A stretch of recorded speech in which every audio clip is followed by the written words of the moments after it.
বড় বড় আলেমের বিরুদ্ধে আদালতে দাঁড়াইয়া মিথ্যা সাক্ষী দিছে কি দিয়া? দেও দেও, সামনে সময় আছে, এই দিন না আরো দিন, এক মা বেশি যায় না রে ভাই। এ মুখ কাজে লাগাইয়া কত রকমের ঝামেলা করছো, কত মানুষের অশান্তি করছো। আল্লাহ মুখের উপরে তোমাকে উল্টাবে, তারপরে ফেরেশতাদেরকে বলবে পিটাও, সামনে যাক, সামনে যেতে থাকবে উল্টায়া, কিন্তু হাসরের ময়দান পর্যন্ত যেতে পারবে না। ইউরাকুল মুজরিমুনা বিসীমাহুম ফায়ুখাযু বিন-নাওয়াসি ওয়াল আকদাম ফাবিআইয়ি আলাই রাব্বিকুমা তুকাযযিবান। সূরাতুর রহমানে আল্লাহ বলেন, তাদেরকে দেখেই ফেরেশতারা চিনে ফেলবে এগুলো অপরাধী। তখন কপালের চুলে ধরবে, পায়ের গোড়ায় ধরবে, মেরুদণ্ডের হাড্ডিটা ভেঙে উল্টা করে ফুটবলের মতো বানাবে। আল্লাহ বলবেন লা নুকিবু লাহুম ইয়াউমাল কিয়ামাতি ওয়াজনা, তাদের জন্য বিচারের দরকার নাই, বিনা বিচারে জাহান্নামে ফেলে দে। নাউযুবিল্লাহ। সীমা লঙ্ঘন করো না, সীমা লঙ্ঘন করো না। আল্লাহ কিন্তু কথাগুলো কোরআনে বলে তোমাদের আমাদেরকে সাবধান করতেছে, ঠিক না? সীমা লঙ্ঘনকারী জালেম, তুমি থেমে যাও। মাহফিল থেকে আমরা তোমাকে অনুরোধ করছি, টাকাওয়ালা হইয়া অহংকারী হইয়া জুলুম করো না, ক্ষমতাওয়ালা হইয়া অহংকারী হইয়া জুলুম করো না। কারণ টাকা ক্ষমতা আজ আছে, কাল নাই। আল্লাহ যদি ধরে জাহান্নামে ফেলে দেয়, ওই জীবনের শুরু আছে, আর কোনদিন শেষ নেই। যারা আরশে আজিমের নিচে বসে আছে, রাসূলুল্লাহ সাল্লাল্লাহু আলাইহি ওয়াসাল্লাম বলেন তাদের হবে হিসাবে ইয়াসির। আল্লাহ ডান হাতে আমলনামা দিয়ে দেবে। এক ওয়াক্ত ফরজ নামাজ পড়তে যতক্ষণ সময় লাগে, 4-5 মিনিট, 7 মিনিট, 10 মিনিট, এর ভিতর আল্লাহ তাদের আমলনামার দিকে একবার তাকাবেন। ফায়ানজুরা ফি কিতাবিহি ফায়াতাজাওয়াজা আনহু, পড়তেও বলবেন না, খুলতেও বলবেন না, শুধু আমলনামাটার দিকে তাকায় আল্লাহ বলবেন যাও যাও, তোমাকে জান্নাত দিয়ে দিলাম, তোমার হিসাবের দরকার নাই, বিনা হিসাবে জান্নাতি।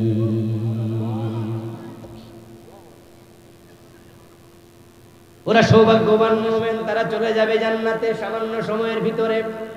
এখন থেকে গেল আরেক দল, যারা বেঈমান না, আবার আরশে আজিমের নিচে জায়গাও পায় না, আমলনামায় গুনাহও আছে, সওয়াবও আছে। এখন নিজেরে প্রশ্ন করুন তো, আপনি কোন দলে? আরশে আজিমের নিচে যদি জায়গা পান, তাহলে তো একবারে আপনি গোল্ডেন এ প্লাস। এখন গোল্ডেন এ প্লাস পাওয়ার জন্য ছাত্ররা যেমন পরিশ্রম করে, আখেরাতে গোল্ডেন এ প্লাস পাওয়ার জন্য আমাদেরও আল্লাহর পথে পরিশ্রম করা দরকার আছে না নাই? সেটা করতে হবে। আর যারা উল্টা চলে, আমরা তাদের দলে থাকবো না, না হয়তো আল্লাহ উল্টায়া দেবে, বিনা হিসাবে দোজক, উপায় নাই। এই জন্য কোরআনে যা আছে এটা শিখবেন, জানবেন, মানবেন, উল্টা চলবেন না।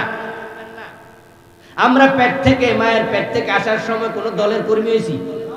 আসার সময় কোন দলীয় পরিচয় ছিল? আমরা পরে দুনিয়ার স্বার্থে দল করি, স্বার্থে আঘাত লাগলে এই দল থেকে ওই দলে যোগ দেই, এমন আছে না? বিএনপির এমপি, পরবর্তীতে আওয়ামী লীগের মন্ত্রী, জাতীয় পার্টির এমপি, পরে আওয়ামী লীগের মন্ত্রী, বিএনপির মন্ত্রী। স্বার্থের কারণে দল চেঞ্জ করেছি, আখেরাতের স্বার্থের কারণে প্রয়োজনে দুনিয়ার দল চেঞ্জ করতে হবে। যে আখেরাতকে প্রাধান্য দেয়, কোরআনের সাথে মিলাবে। আমার দলের চিন্তা কোরআনের সাথে মিলে, যদি মিলে আলহামদুলিল্লাহ, মিলে না এই দল তালাক। যদি আপনি না পারেন, তাহলে কিন্তু আপনি উল্টানোর জন্য, উল্টে যাওয়ার জন্য রেডি থাকেন, আল্লাহ উল্টায় দেবে। যদি উল্টাতে না চান, তাহলে কোরআনের সাথে মিলেন, মিলেন। এক বেটা বউ নিয়ে শ্বশুর বাড়ি থেকে আসতেছে, সাঁকো পার হওয়া লাগে, নিচে আছে একবারে স্রোতস্বিনী নদী। সাঁকো মানি তো বুঝা কথা, বাঁশের হাক্কা নাকি? বাঁশের ফুল, ফুল, বাঁশের ফুল। নদী এলাকার মানুষ আপনারা বেশি চিনবেন। একটা বাঁশ দিয়া, দুটা বাঁশ দিয়া, তারপরে এভাবে দিয়া না, এর উপরে মানুষ পারাপার হয়, নিচে স্রোতস্বিনী নদী। বউটা পা পিছলে পড়ে গেছে। যে বছর বউ পা পিছলে পড়ে গেছে, স্বামী সামনে সামনে হাঁটতেছে, বউ পিছনে পিছনে আইতেছে। স্বামী নদীর ওই পারে যাইয়া তারপরে পিছনে ফিরে দেখে বউ নাই। স্বামী কয়ে কই গেলা? কেউ একজন চিৎকার দিয়া কয় আরে বউ তো ভইরা গেছে মিয়া, তুমি তাকাও নাই। এখন বেটা এবার নদীর স্রোত যেদিকে, ওই দিকে বউ খুঁজতে যায় না, উল্টার দিকে দৌড় মারছে। তখন ওই লোক কয় আরে বউ খোঁজেন? হ্যাঁ। ওই দিকে যান কেন? আমার বউ আজীবন উল্টাই চলছে, এই জন্য এখন ওই দিকে যাওয়ার সম্ভাবনাই। এই জন্য আমি বউ খুঁজতেছি উল্টা জায়গায়। আমার বন্ধু, যারা যেমন তার হাসর হবে ঠিক ওয়ালা ইউজলামুনা ফাতিলা। যত সামান্য পরিমাণ জুলুম তোমাদের উপর করা হবে না, তুমি যা করছো তোমাকে তাই দেয়া হবে। ওয়া কুল্লা শাইইন আহসাইনাহু কিতাবা। তুমি যত কথা বলছো আমি সব কথা লিখেছি, যত কাজ করেছো সব কাজ আমি লিখেছি। তো দুনিয়ায় তুমি যে মিছিল করছো, মিটিং করছো, ওই মিছিলে যাইয়া নারে তাকবীর আল্লাহু আকবার কয়বার কইছো এটাও আমি লিখছি। এমন দল করছো যে দলে তাকবীর দেয়াই যায় না।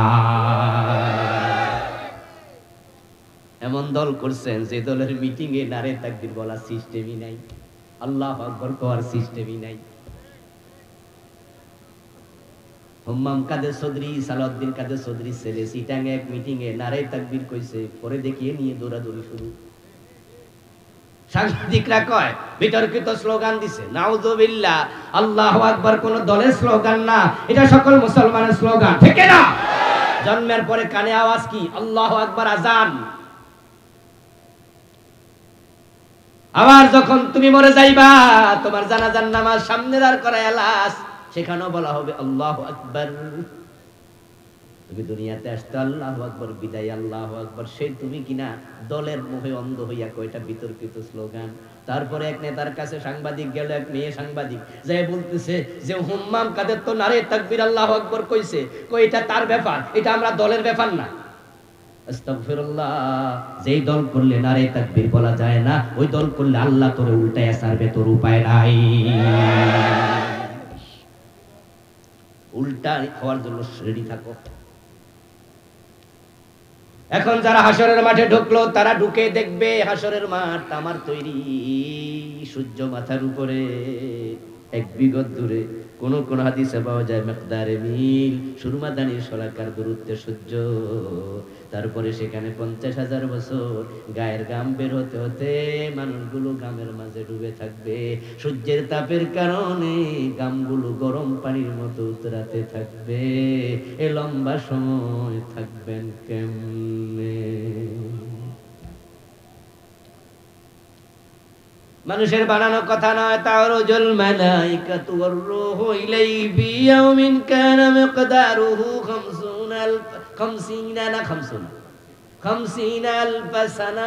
হাবিব সাহেব পাশে আছে, সুবিধা হইছে। তারুজুল মালাইকাতু ওয়ার রূহু ইলাইহি ফি ইয়াউম কানা মিকদারুহু 50,000 সানা।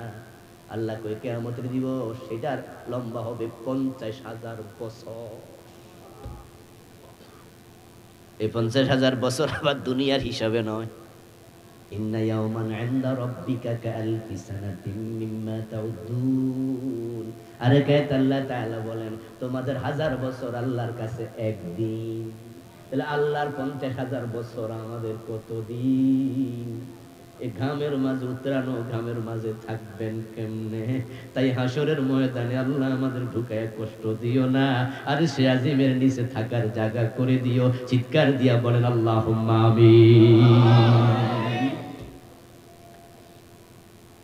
মানুষগুলো বড় কষ্টে থাকবে। তারপরে একজন আর একজনের কাছে যাবে, মায়াদান নাসু বাদুহুম ইলা বাদিন, হলে ডুলে পড়বে, কষ্ট পাবে, একজন আরেকজনের ধাক্কা খাবে। তারা আদম নবীর কাছে যাবে, সুপারিশ করুন, আল্লাহকে বলুন, হিসাব শুরু করতে বলবে না। ঈসা নবীর কাছে, মুসা নবীর কাছে, ইব্রাহিমের কাছে যাবে, শেষ পর্যন্ত নবী মুহাম্মদ বলেন আমার কাছে আসবে। আমি বলবো আল্লাহ হিসাব শুরু করে দিন। আল্লাহ তাআলা হিসাব শুরু করবেন, বাম হাতে আমলনামা, ডান হাতে আমলনামা, সেখানেও কিছু লোক পাবে। আল্লাহ শাস্তি দিয়া যাকে ছেড়ে দিতে চাইবেন তার হাতে ডান হাতে আমলনামা দিয়ে বলবেন যা, অপরাধ কিছু ছিল শাস্তি দিয়া ছেড়ে দিছি, জান্নাতে ঢুকে যা। আর যাদের অপরাধ বেশি তাদেরকে আল্লাহর সামনে হাজির হওয়া লাগবে, পুরা জীবনের যত আমল সব হিসাব দিতেই হবে। লা তাযুলু কদমা আদম হাত্তা ইউসআলা আন খামসিন, আন উমরিহি ফীমা আফনাহু, ওয়ান শাবাবিহি ফীমা আবলাহু, ওয়ান মালিহি মিন আইনা ইকতাসাবাহু, ওয়া ফীমা আনফাকাহু, ওয়া মা আমিলা বিমা আলিমা। পাঁচটি প্রশ্নের জবাব সবাইকে দিতে হবে। পুরা জীবন কোথায় কাটাইছো বলো, যৌবনকাল কোথায় কাটাইছো, কোন আড্ডায়, তাসের আড্ডায়, মদের আড্ডায়, জুয়ার আড্ডায় কাটাইছো, নাকি আল্লাহর মসজিদে ভালো মানুষের সাথে কাটাইছো। যৌবনকালের হিসাব আলাদাভাবে দিতেই হবে। ও যুবক ভাইয়েরা, যারা আখিরাতে তোমরা জীবনের হিসাব দিতে চাও সহজে, যৌবনটা আসল জায়গা। কারণ যৌবনের আগে যেটা থাকে এটা বাল্যকাল, এটার হিসাব নাই। যৌবনের পরে আসে বৃদ্ধকাল, ও বৃদ্ধকালে গুনাহ হয় কম। কারণ মানুষ বুড়া হলে মানুষের চোখের জেনা কমে যায়, মুখের জেনা কমে যায়, মিথ্যা বলা কমে যায়, দাপাকিবাজি কমে যায়। কারণ বুড়া হওয়ার পরে সে অবসরে যায়, সন্তানরা পরিবারের দায়িত্ব নেয়। তাই দেখা যায় 60 বছরের পরে সরকারি চাকরিটাও আর থাকে না। 60 বছরের পরে মানুষ চুরি করে না, ডাকাতি করে না, খুব কম। কারণ চুরি করে দৌড়ানো লাগবে। 60 বছরের পরে দৌড়ানোর তো হাঁটুতে বল নাই, দৌড়াবে কেমনে? 60-70 বছর বয়সে চোখের পাওয়ার কমে যায়, তাই সে নাটক আর সিনেমা টেলিভিশনে দেখতে পারে না, চোখের পাওয়ারে কুলায় না। 60 বছরের পরে যৌবনে ভাটা পড়ে যায়, তাই যুবতী মেয়ে দেখলে আর শীষ দেয় না। কোনো 60 বছর 70 বছরের বুড়া মানুষ কোনো যুবতীকে প্রেম নিবেদন করে না। যত অপরাধ মানুষ করে সব যৌবনকালে করে। তাই তোমাদের যাদের যৌবন সুন্দর, তুমি আর সে আজিমের নিচে জায়গা পাবে। ওয়াশাবুন নাশা ফি ইবাদাতিল্লাহ। তাই যুবক যৌবনকালে দাড়ি রেখে দাও, যৌবনকালে টাকটোর উপর কাপড় তুলে ফেলো, যৌবনকালে ফজরের নামাজ জামাতে পড়তে শিখো, যৌবনকালে 30 রোজা রাখতে শিখো, যদি যৌবনকালে হজ ফরজ হয় হজ করতে শিখো, যৌবনকালে পরনারীর প্রতি আসক্ত হইও না, নিজের মোবাইলটাকে কন্ট্রোল করো, যৌবনকালে তাসের আড্ডায় যাইও না, সুযোগ পাইলে কোরআনের পাতায় চোখ বুলাতে থাকো।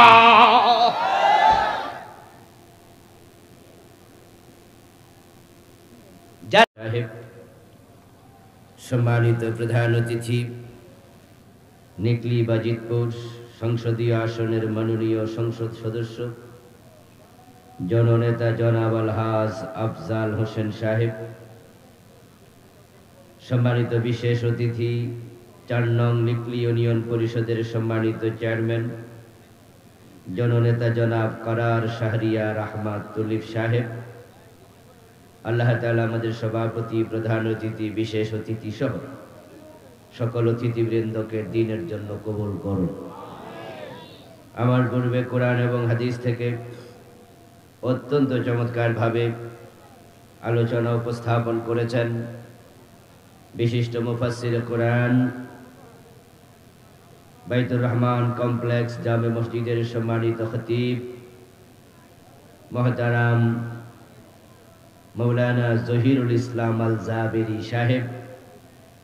আলোচনা উপস্থাপন করেছেন মুহতারাম মৌলানা রবিউল ইসলাম চাঁদপুরি সাহেব, মুফতি দৌলত খান সাহেব, মৌলানা ইসমাইল হোসেন সিরাজি সাহেব। আল্লাহ তাআলা আমাদের বক্তাদের কণ্ঠকে দ্বীনের জন্য কবুল করুন। মুহতারাম মৌলানা মুফতি আতিকুর রহমান কাশেম দৌলতি সাহেব সহ মাহফিল কমিটির সম্মানিত আয়োজকবৃন্দ, উপস্থিত হযরত উলামায়ে কেরাম, ইসলাম প্রিয় তৌহিদি জনতা, পর্দার অন্তরালের সতী সাধবী, সম্মানিতা মা ও বোনেরা, প্রিয় দিনী ভাইয়েরা, আপনারা কেমন আছেন? মাশাআল্লাহ, আলহামদুলিল্লাহ, আমিও ভালো আছি। আল্লাহ তাআলা আমাদের সকলকে ভালো রাখুন, সুস্থ রাখুন, যতদিন বাঁচিয়ে রাখবেন ঈমানের সাথে রাখুন, বলুন আমিন। টেবিল ফ্যানটা কি উপরে তোলা যায়? এই তুমি ধরো না, তুমি ধরো না মা, মাইকওয়ালা তোমরা দেখো, হ্যাঁ এই প্যান্টটা একটু তুলে দেওয়া যায় কিনা, আপনারা একটু দেখেন।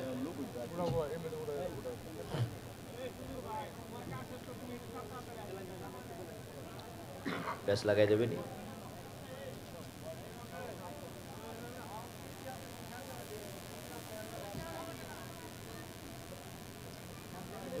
এটা নিচে নামানোর আর কোনো সিস্টেম তো নাই, ওটা লেগে গেছে ওখানে, এটা বেশি উঁচু হয়ে গেছে, এটা না থাকলে নিচে নামানো যেত, কিন্তু কেমনে কি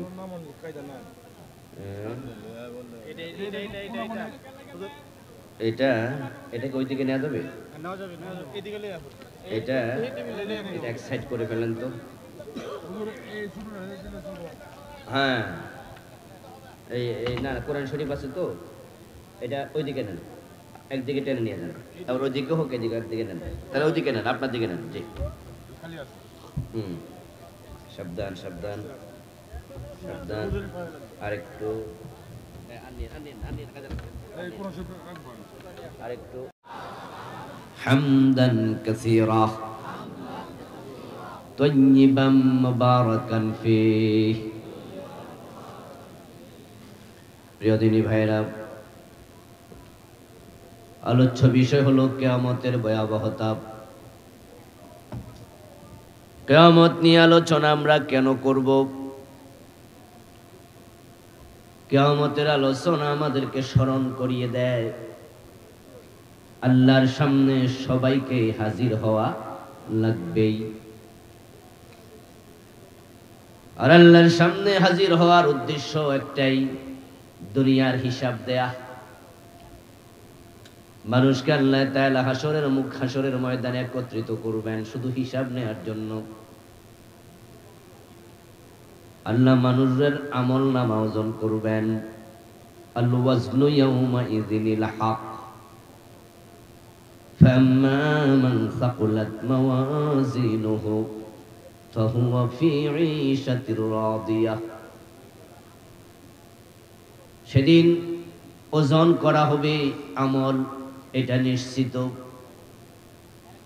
ওজনের পর যার নেকের পাল্লা ভারী হবে, আল্লাহ তাআলা তাকে সন্তুষ্টির ঘর জান্নাত দিয়ে দেবেন। ওয়া আম্মা মান খাফফাত মাওয়াজিনুহু ফাউম্মুহু হাবিয়া। আর যার নেকের পাল্লা হালকা হবে, আল্লাহ তাকে জাহান্নামে ফেলে দেবেন, নাউযুবিল্লাহ। তাহলে বোঝা গেল কিয়ামত হবে হিসাবের জন্য, আমল ওজন করার জন্য। এই কিয়ামতের আলোচনাগুলো আমাদেরকে আমলের জন্য প্রস্তুত হতে শিখায়, প্রস্তুতি নিতে শিখায়। এই কিয়ামতের আলোচনা আমাদেরকে বুঝাইয়া দেবে এই দুনিয়াতে চিরস্থায়ীভাবে থাকার কোনো সুযোগ নাই। আপনি আর আমি থাকবো কেমনে? এই দুনিয়াটাই তো এক সময় থাকবে না। যেহেতু এটা থাকার জায়গা নাম, এখান থেকে চলে যেতে হবে, সুতরাং যাওয়ার জন্য সবাইকে প্রস্তুতি নেওয়া দরকার আছে না নাই? এখন যেখানে যাব ওই জীবনের শুরু আছে, আর কোনো শেষ নাই। ওখানে সফরটা বড় লম্বা। সফর যত লম্বা হয়, প্রস্তুতি তত বেশি নিতে হয়, না হয় সফরে কষ্ট বেড়ে যাবে। আপনি এখান থেকে যদি কিশোরগঞ্জ রওনা দেন, তাহলে আপনার 200-500 টাকা পকেটে থাকলে এনাফ। কিন্তু যদি আপনি ঢাকায় যান, তাহলে আপনার পকেটে টাকার একটু বেশি থাকা উচিত। বিপদ মুসিবত কখন কি হয় বলা যায় না, তাই প্রস্তুতি একটু আরো ভালো হয়। আর এখান থেকে যদি আপনি সৌদি আরব রওনা দেন, তাহলে প্রস্তুতিটা হবে আরো শক্ত। এটাই তো দুনিয়ার নিয়ম। যেই সফর যত লম্বা, তার প্রস্তুতি হয় তত বেশি। মরার পরে আমাদের আর একটা জীবন শুরু হবে। মৃত্যু আমাদের জীবনের শেষ নয়, বরং নতুন জীবনের শুরু। এ নিয়ে আমাদের কারো কোনো সন্দেহ নেই। যেহেতু মরার পরে আবার একটা নতুন জীবন শুরু হবে, এ কিয়ামত হলো সব প্রাণীর মৃত্যু, যবনিকাপাত। যে ঘটনা ঘটাবে ওই ঘটনার নাম। এই পৃথিবীটা এক সময় ছিল না, এক সময় থাকবে না। আল্লাহ তাআলা কুরআন মাজিদে বলছেন, খালাকালাকুম মা ফিল আরদি জামিআ। ও আমার বান্দারা শোনো, এই জমিনে যা আছে, তোমরা যা দেখো অথবা যা না দেখো, আমি সব মাখলুক তোমাদের জন্য বানাইছি। খালাকালাকুম, লাম লিন নাফঈ, আলা লিদ দরারি। লাম হরফে জার, আলা হরফে জার। আরবি গ্রামারের একটু ছোট্ট সূত্র বললাম, আলেম ওলামারা এটা ভালো বুঝবেন। লাম শব্দটা আসে কল্যাণের অর্থে, আলা শব্দটা আসে ক্ষতির অর্থে। আল্লামু লিন-নাফঈ ওয়া আলা লিদ-দরারি। খালাকা লাকুম মা ফিল আরদি জামিআ। জমিনে যা আছে সবগুলো মাখলুক আমি তোমাদের কল্যাণের জন্য বানাইছি। তাহলে বোঝা গেল আসমানে, জমিন এবং তার মধ্যস্থিত যত মাখলুক আছে, আল্লাহ এটা আমাদের কল্যাণের জন্য বানাইছে। ওয়ামা খালাকতুল জিন্না ওয়াল ইনসা ইল্লা লিয়াবুদুন। ও মানুষেরা শোনো, আর তোমাদেরকে আমি আমার ইবাদতের জন্য বানাইছি। তাহলে তামাম মাখলুক বানাইছি তোমাদের জন্য, আর তোমাদেরকে বানাইছি আমি আল্লাহর ইবাদতের জন্য। যতদিন পর্যন্ত আল্লাহর এই জমিনে আল্লাহর বান্দারা আল্লাহর ইবাদত করতে থাকবে, ততদিন তামাম মাখলুকাত এই মানুষগুলোর সেবা করতেই থাকবে। কিন্তু একটা দিন আসবে যেদিন আল্লাহর ইবাদত করার মতো একটা মানুষও আর থাকবে না। আর আল্লাহ তাআলা যখন তাকায়া দেখবেন জমিনে তার মুমিন বান্দা নাই, ইবাদতকারী নাই, আল্লাহ বলার মতো কেউ নাই, তখন আল্লাহ বলবেন, যেহেতু আমার ইবাদতকারী নাই, আসমান জমিনের কোনো প্রয়োজন আর নেই। তখন তিনি আকাশ এবং জমিনকে একটা ধাক্কা দেবেন, ওই ধাক্কায় তিনি মেসাকার করে ফেলবেন। এটার নামই হলো কিয়ামত। এই কিয়ামত হবে তখন আল্লাহর জমিনে আল্লাহর ইবাদতকারী থাকবে না। যখন সহিহ মুসলিমে আসছে, ক্বালান নবী সাল্লাল্লাহু আলাইহি ওয়াসাল্লাম, لا تقوم الساعة ولا أحد يقول الله الله। জমিনে আল্লাহ আল্লাহ বলার মতো একজন মানুষও যদি থাকে, কিয়ামত হবে না। ইবাদতকারী বান্দাগুলোর মূল্য সম্মান আল্লাহর কাছে এত বেশি, যদি একজনও ইবাদতকারী থাকে, আসমান এবং জমিন ঠিকই তার সার্ভিস দিয়ে যাবে। এই জমিন বিছানার কাজ করছে, আসমান মাথার উপরে সামিয়ানার মতো ছাদের কাজ করে, সূর্য আলো দেয়, চাঁদ আমাদেরকে নিয়ামত দেয়, জোয়ার দেয়, ভাটা দেয়, সাগরের পানি আমাদের পানীয়ের ব্যবস্থা করে, জমিনের মাঝে উর্বরতা দেয়, জমিনে ধান পাট তৈরিতে পানি সহযোগিতা করে, বাতাস আমাদের অক্সিজেন দেয়। তামাম মাখলুকাত আমাদের সেবা করছে। সব মাখলুকের সেবা যথারীতি চলতে থাকবে। যদি পৃথিবীতে একজন মুমিন থাকে, ওই মুমিনের উসিলায় তামাম মাখলুক চলমান থাকবে। কিন্তু যখন ইবাদতকারী থাকবে না, আসমান এবং জমিনের প্রয়োজন আর নাই, সেটাও থাকবে না। রাসূলুল্লাহ সাল্লাল্লাহু আলাইহি ওয়াসাল্লাম বলেছেন, কিয়ামত যখন ঘনায় আসবে তখন ইবাদতকারী মানুষের সংখ্যা, মুমিনের সংখ্যা দিন দিন কমতে থাকবে, প্রতিদিন কমবে, প্রতিদিন কমতে কমতে এটা শূন্যের কোঠায় যাবে, তখন কিয়ামত হবে, একদিনে কমবে না। قال النبي صلى الله عليه وسلم تكون بين الساعة فتن كقطع الليل المظلم يصبح فيها الرجل مؤمنا فيمسي كافرا ويمسي مؤمنا فيصبح كافرا। কিয়ামতের আগে সূর্য ডুবে গেলে চারদিক থেকে যেমন অন্ধকার ধেয়ে আসে, কিয়ামতের আগে অনুরূপ ভাবে তামাম দুনিয়ার চারদিক থেকে নতুন নতুন ফিতনার উদ্ভব ঘটবে। ওই ফিতনাগুলো মানুষের ঈমান কেড়ে নেবে। পশ্চিম দিক থেকে একটা ফিতনা বের হলো, ওই ফিতনায় লাখ লাখ মানুষ ঈমান হারালো। পূর্ব দিক থেকে আরেকটা ফিতনা বের হলো, লাখ লাখ মানুষ ঈমান হারালো। উত্তর দিক থেকে আরেকটা ফিতনা বের হলো, লাখ লাখ মানুষ ঈমান হারালো। দক্ষিণ দিক থেকে আরেকটা ফিতনা বের হলো, লাখ লাখ মানুষ ঈমান হারালো। ওই ফিতনার যুগে মানুষগুলো সকাল বেলায় মুমিন থাকবে, সন্ধ্যা বেলায় কাফের হয়ে যাবে। ওয়ায়ুমসি মুমিনান ফায়ুসবিহু কাফিরা, সন্ধ্যা বেলায় মানুষ মুমিন থাকবে, কিন্তু সকাল বেলায় যখন ঘুম থেকে উঠবে তখন তার ঈমান আর থাকবে না, সে কাফের।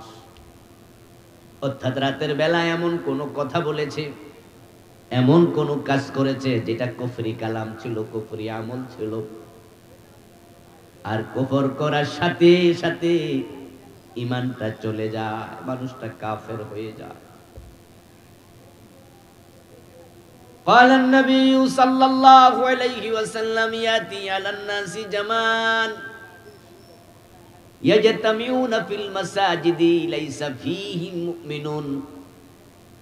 এমন জামানা আসবে আস্তে আস্তে করে কিয়ামতের আগে, মানুষগুলো মসজিদে জামাতের সাথে নামাজ পড়বে কিন্তু একটারও ঈমান থাকবে না।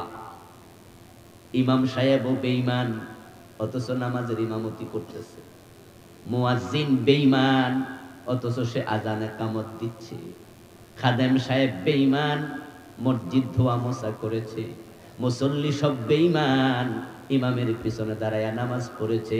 লাইসা ফীহিম মুমিন, একটারও ঈমান থাকবে না, এমন একটা জামানা আসবে। ঈমানদার থাকলে তো আকাশ জমিন থাকবে, ঈমানদার যখন থাকবে না তখনই তো কিয়ামতটা হবে। আর কিয়ামত হঠাৎ করে ঈমানদার শূন্য হওয়ার কারণে হবে না, ধীরে ধীরে ঈমানদার কমবে, মানুষ নতুন নতুন ফিতনায় জড়িত হবে, ঈমান হারাবে। আজকে আমার আলোচ্য বিষয় সে ফিতনাটা নয়, তাই সেদিকে কথা হবে কম। আজকে আলোচ্য বিষয় হলো কিয়ামতের ভয়াবহতা, তাই আমরা সেদিকে আলোচনা বেশি ফোকাস করব। ফিতনা যখন আসবে ঈমানদার তখন কমবে।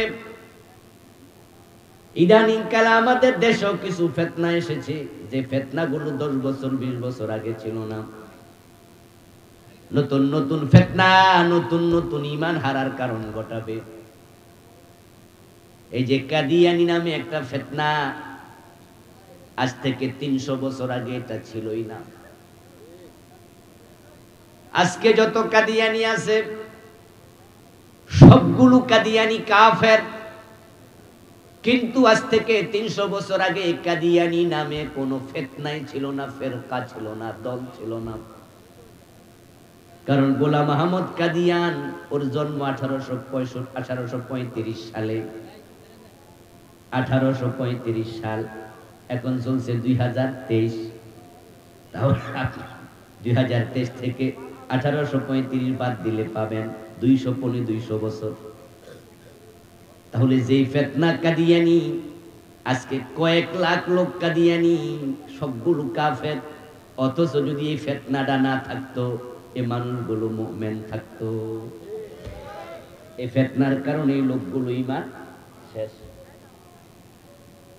ধর্ম যার যার, উৎসব সবার, এমন একটা জঘন্য স্লোগান বাংলাদেশে আছে না নাই? আজ থেকে 10 বছর পিছনে যান, এই স্লোগানটা ছিল না। এটা একটা নতুন ফিতনা। হিন্দুদের দুর্গা পূজা আসলে এই স্লোগানটা বাংলাদেশে শোনা যায়, ঠিক না? এই স্লোগানের কারণে লাখ লাখ আল্লাহর বান্দার ঈমান শেষ। এটা কুফরি কালাম। ধর্ম যার যার উৎসব সবার, এটা হলো কুফরি কালাম। এবার আমার সাথে বলুন তো এটা কি? সবাই বলুন কি? কুফরি কালাম উচ্চারণ করলে কি ঈমান থাকে? থাকে না। প্রশ্ন হলো এটা কেন কুফরি কালাম? উত্তর হলো এটা আল্লাহর কোরআনের সম্পূর্ণ উল্টা স্লোগান। আর কোরআনের সাথে যদি কারো কথা কারো কাজ দ্বন্দ্ব তৈরি করে, তখন তার ঈমানটা আর থাকে না। কোরআন মাজিদের মাঝে আল্লাহ তাআলা স্লোগান শিখাইছে, লাকুম দীনুকুম ওয়ালিয়াদিন। এই হলো আল্লাহর শিখানো স্লোগান। বাংলা অর্থ হলো তোমাদের ধর্ম তোমাদের, আমার ধর্ম আমার। আপনারাই বলুন তো, দুইটা এক না আলাদা? লাকুম দীনুকুম, তোমাদের ধর্ম তোমাদের, ওয়ালিয়াদিন, আমার ধর্ম আমার। আবার বলুন তো, দুইটা এক না আলাদা? তাহলে আল্লাহ বুঝাইলো ধর্ম যার উৎসব তার, ঠিক না? আলাদা হবে। কিন্তু আপনি কি করলেন? ধর্ম যার যার উৎসব সবার। বাংলাদেশে এই স্লোগানে বিশ্বাস করে এমন লাখ লাখ লোক আছে না নাই? এই স্লোগানের কারণে সবগুলো ঈমান শেষ। এটা নতুন ফিতনা। নির্বাচন আসলে আরেকটা ফিতনা মাথা চাড়া দিয়ে ওঠে। ওই ফিতনাটা আমাদের নেতাদের ঈমান শেষ করে। হাজার হাজার নেতা মাইক হাতে পাইলে কয় জনগণ সকল ক্ষমতার উৎস। জনগণ সকল ক্ষমতার উৎস, এই শব্দটা কুফরি কালাম। আল্লাহর কোরআনে আল্লাহ তাআলা বলেছেন, আন্নাল কুওয়াতা লিল্লাহি জামিআ, সকল ক্ষমতার উৎস হলেন আল্লাহ। ক্ষমতার মালিক কে? জোরে বলুন, ক্ষমতা দেয় কে? কুলিল্লাহুম্মা মালিকাল মুলকি তুতিল মুলকা মান তাশা।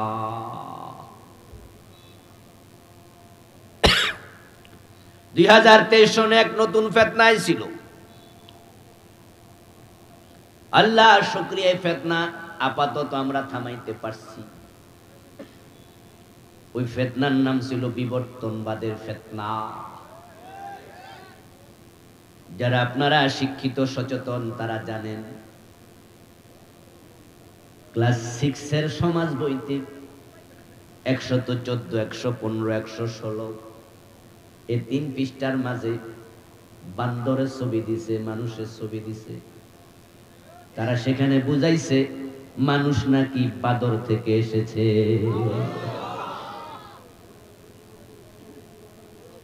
এটা যখন সিলেবাসে ঢুকানো হলো, এটার নাম বিবর্তনবাদ। এদেশের আলেম ওলামারা প্রতিবাদ করেছে। প্রধানমন্ত্রীর কাছ পর্যন্ত আলেমদের প্রতিনিধি দল পৌঁছেছে। তখন স্বরাষ্ট্রমন্ত্রী, মাননীয় প্রধানমন্ত্রী, শিক্ষামন্ত্রী, ওনারা জানার পরে বলছে ঠিক আছে, তাহলে এটা আপাতত স্থগিত। শিক্ষা মন্ত্রণালয় সার্কুলার জারি করছে, ক্লাস 6 এর বইতে এই অংশ পড়ানো যাবে না। আমরা আলেমরা যদি প্রতিবাদ না করতাম, অলরেডি এটা সিলেবাসে আছে। আজকে বাড়িতে যাইয়া রাতে সাইয়েন, যাদের সন্তান 6 এ পড়ে, সমাজ বইতে দেখবেন 115-16 নম্বর পৃষ্ঠা, 14, 15, 16 সিলেবাসে অলরেডি এটা আছে। পড়ানো নিষেধ। সরকার এটা স্থগিত করেছে আমাদের আন্দোলনের কারণে। যদি এটা স্থগিত না করত, শুধু বিবর্তনবাদের ফিতনার কারণে কিয়ামত আরো সামনে আগায়া যাইত। কারণ আমাদের সন্তানরা ক্লাস 6 এ সবগুলো বেঈমান হয়ে যেত।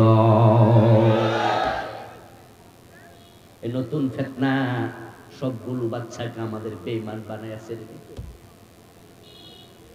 কারণ এই বইটা শুধুমাত্র স্কুলে না, এই পাঠ্য বইটা মাদ্রাসাতেও আছে। এখন স্কুল এবং মাদ্রাসার পাঠ্য বই একই পাঠ্য বই, সাধারণ বইগুলো এক। কুরআন মাজিদ আল্লাহ তাআলা বলেন, লাকাদ খালাকনাল ইনসানা মিন সুলালাতিন মিন তিন মিন হামাইম মাসনুন মিন তিনিল লাযিব মিন সালসালিন কাল ফাখখার মিন মাইন দাফিক ইয়াখরুজু মিন বাইনিস সুলবি ওয়াত তারাইব ওয়া বাসসা মিনহুমা রিজালান কাসীরা ওয়া নিসা। এ হলো মানুষ সৃষ্টির রহস্য, ইতিহাস। আল্লাহ বলেন প্রথম মানুষ আদম, আর আমি আদমকে মাটি থেকে বানাইছি, বাঁদর থেকে নয়। আদম কি বানর থেকে হয়েছে না মাটি থেকে? জোরে বলুন, এ কথা বলেছেন কে? যিনি বানাইছে উনি কয় আমি মাটি থেকে বানাইছি, আর মিস্টার ডারউইন কয় না, বান্দর থেকে হয়েছে। আস্তাগফিরুল্লাহ। রাসূলুল্লাহ সাল্লাল্লাহু আলাইহি ওয়াসাল্লাম আমাদেরকে মানুষ সৃষ্টির ইতিহাস শোনান। পৃথিবীর জমিনের পৃষ্ঠদেশ থেকে আল্লাহ তাআলা ফেরেশতা দিয়া মাটি সংগ্রহ করাইছে। তারপরে ৬০ গজ লম্বা করে আদমকে মাটি দিয়া ডিরেক্ট বানাইছে। তারপরে মাটির দেহের মাঝে আল্লাহ রূহ ফুঁকে দিল। রূহটা দেহে ঢোকার সাথে সাথে ওই মাটির দেহ গোস্ত এবং রক্তের দেহতে পরিণত হয়ে গেল এক মুহূর্তের ভিতরে। আদম নবী শোয়া অবস্থায় ছিলেন। রাসূলুল্লাহ বলেন তিনি এবার শোয়া থেকে উঠে দাঁড়ালেন। দাঁড়াইয়া তিনি একটা হাসি দিলেন। হাসি দেওয়ার পরে নিজে স্বগতোক্তি করলেন। উনার মুখ থেকে বের হওয়া প্রথম শব্দটাই ছিল আলহামদুলিল্লাহ। আল্লাহ আদম আলাইহিস সালামকে জান্নাতে রাখলেন। এবার জান্নাতে উনার বাম পাজরের হাড্ডি থেকে মা হাওয়াকে বানালেন। এবার বাবা আদম মা হাওয়াকে দুনিয়ায় পাঠালেন। তারপর তাদের মধ্য থেকে কোটি কোটি মানুষ দুনিয়ায় ছড়াইয়া দিছে। শুরু হয়েছে মাটি থেকে, তারপরে আমরা পর্যায়ক্রমে অবস্থায় এসেছি। এইখানে বান্দর ঢুকলো কোন জায়গা দিয়া? এখানে বান্দর প্রবেশের কোনো ফাঁক ফুকুর আছে নাকি? তাহলে রাসূল বলল কি, আল্লাহ বলল কি, আর তোমরা সিলেবাসে ঢুকাইলা কি? যদি কেউ বিশ্বাস করে মানুষ বান্দর থেকে এসেছে, কোরআনের এই সবগুলো আয়াত স্বীকার করবে, সাথে সাথে ঈমান শেষ। এটা কুফর। ও প্রিয় ভাইয়েরা, যদি এটা সিলেবাসে থেকে যেত তাহলে আমাদের বাচ্চারা ক্লাস 6-এ এটা পড়তো, তাদের বইতে টিচাররা পড়াইতো। এবং যারা এটা সিলেবাসে ঢুকাইছে তারা কত বড় হারামি, কত বড় ধূর্ত, কত বড় জঘন্য ষড়যন্ত্রকারী দেখুন। এই বিবর্তনবাদ তারা ক্লাস 2-তে দেয় নাই, 3-তে দেয় নাই, কারণ পোলাপান ছোট, এগুলো বুঝবে না, মাথাও গামাবে না। আবার 8-9-এ দেয় নাই, পোলাপান বড়, পোলাপান মানবে না। যদি 9-এর মাঝে এটা পড়া যে মানুষ বান্দর ছিল, তাহলে পোলাপান স্যারের বলবো, স্যার আপনার বাপ না দাদা কে ছিল? কিন্তু ক্লাস 6-এর পোলাপান একবারে অবুঝ না, আবার খুব বুঝো না, এমন একটা মিডল পয়েন্টে তারা সিলেবাসে ঢুকাইছে। আমাদের বাচ্চারা বইতে পড়ে তারা বিশ্বাস করার সম্ভাবনাও ছিল। আর যদি এটা সিলেবাসে থেকে যেত পড়াইতো, শুধু একটা সিলেবাসের কারণে কোটি কোটি সন্তান বেঈমান হয়ে যেত। কিয়ামতের আগে কত রকমের ফিতনা আসবে তার কোনো সীমা নাই। অন্ধকার রাতের মতো ফিতনা আসবে। এই ফিতনার কারণে মানুষগুলো বেঈমান হতে থাকবে। আমার আল্লাহ তাকায় দেখবেন জমিনের দিকে, तमाम পৃথিবীতে মানুষ আছে, ধরেন 1000 কোটি 1200 1800 কোটি 900 কোটি 1000 কোটি 1200 কোটি, এখন তো 800 কোটি আছে, আরো বাড়বে দিন দিন। কিন্তু আল্লাহ তাকায় দেখবেন तमाम মানবতার মাঝে ঈমানওয়ালা আছে মাত্র কয়েক হাজার, আর সবগুলো বেঈমান। পুরা বাংলাদেশে মানুষ আছে 22 কোটি 23 কোটি, কিন্তু ইমানদার আছে মাত্র 100 জন 150 জন। সৌদি আরবে মানুষ আছে 8 কোটি 9 কোটি, ইমানদার আছে 200 জন 300 জন। আমেরিকায় মানুষ আছে 40 কোটি 50 কোটি, ইমানদার আছে 50 জন। আল্লাহ যখন দেখবেন তামাম পৃথিবীতে 500-700 মুমিন আর সব বেঈমান কাফের, তখন আল্লাহ ইয়ামান নামক দেশ থেকে একটা বাতাস ছেড়ে দেবেন। তিনি